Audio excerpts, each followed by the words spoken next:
अच्छा भाई, मरहूम के लिए 3 दिन तक कुरान करीम पढ़ना। हमारे यहाँ जब कोई मर्द या औरत मर जाते हैं तो लोग इसके लिए 3 दिन सुबह के वक्त कुरान करीम पढ़ते हैं।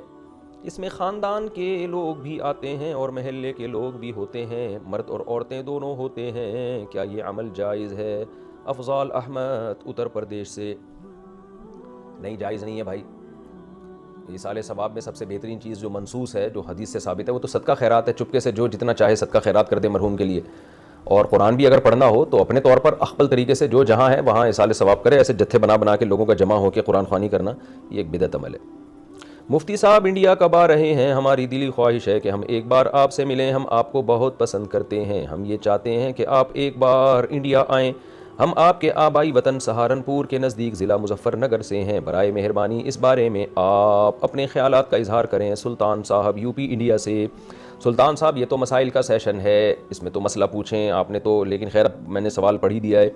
तो भाई मेरी बहुत ज़्यादा दिली ख्वाहिश है, बल्कि सबसे ज़्यादा मेरी बैतुल्लाह के बाद, मक्का मदीना के बाद सबसे ज़्यादा मेरी ख्वाहिश है इंडिया जाने की।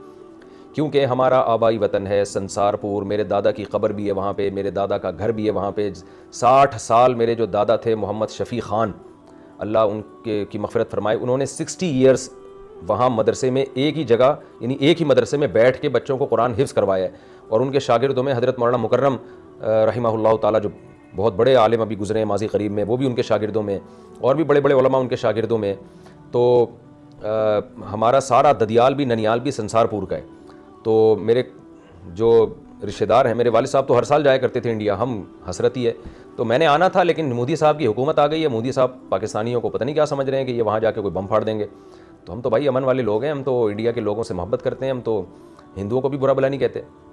हम तो ये कहते हैं शिद्दत पसंदी जो है, जो वायलेंसी फैलाई जा रही है, चाहे वो शिद्दत पसंद हिंदू हो या मुसलमान हो, तो वो गलत है। लेकिन ज़ाहिर है मुसलमान तो वहाँ नहीं फैला रहे, मुसलमान तो मिनॉरिटी में है, वो तो पिस रहे हैं। मोदी साहब ने आगे साहब कई बेड़ा गर्क किया हुआ है वहाँ पर। तो मोदी साहब से आप बोलें मुझे वीज़ा दिला दें, मैं फ़ौरन से पहले आ जाऊँगा। तो जब भी कोई इंडिया आने की मुझे ऑफ़र किया करे तो भाई वीज़ा दिला दो भाई, मैं फ़ौरन आ जाऊँगा। इंडियन गवर्नमेंट यहाँ पाकिस्तानियों को, सिर्फ मुझे नहीं, किसी को भी वीज़ा नहीं दे रही है। बहुत कम लोगों के वीज़े लग रहे हैं। फिर वहाँ जान की अमान भी पता नहीं है कि नहीं है।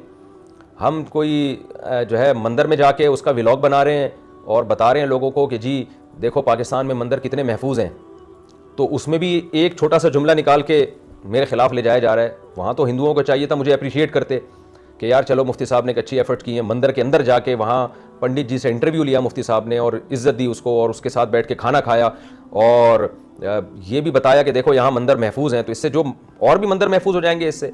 लेकिन इसके बावजूद एक जुमला मेरे मुंह से निकल गया था कि भाई आप माशाल्लाह गोरे हैं पठानों जैसे, उसका रिकॉर्ड लगा के, यानी वो नेगेटिविटी कुछ ज़रूरत से ज़्यादा है। जो शिद्दत पसंद लोग हैं उनकी बात कर रहा हूँ। तो पूरा व्लॉग नहीं देख रहे, एक जुमला, मेरी तो तबीयत में मिज़ाह है, मैं तो इस तरह के हल्के फुल्के मिज़ाह करता रहता हूँ। उसको मिज़ाह में लेना चाहिए था, उसको बना दिया कि एक तमाशा कि यार ये हिंदुओं का मजाक उड़ा रहे हैं। हिंदुओं का मजाक थोड़ी उड़ा रहा हूँ भाई मैं उसमें। मैं तो जाके उसकी इज्जत कर रहा हूँ, उसके साथ बैठ के खाना खा रहा हूँ, और किसी डर खौफ से नहीं। यहाँ तो मेजॉरिटी में हम है ना, फिर भी हम जाके उनको इज्जत दे रहे हैं, और आप फिर भी जनाब उसमें एक नेगेटिविटी जो है वो क्रिएट कर रहे हैं। तो इसलिए हिंदू जो हैं, जो शिद्दत पसंद हिंदू हैं, उन्होंने वहाँ बड़ी गड़बड़ की हुई है। जो पढ़े लिखे एजुकेटेड हैं, समझदार हैं, वो खुद ये जानते हैं कि ये जो कुछ अभी हिंदुस्तान के हालात चल रहे हैं ठीक नहीं है। लेकिन बहरहाल आप वीज़ा दिला दें और जान की अमान और अमन और शांति की गारंटी दे दें, तो मैं इंशाल्लाह फ़ौरन से पहले इंडिया आऊँगा।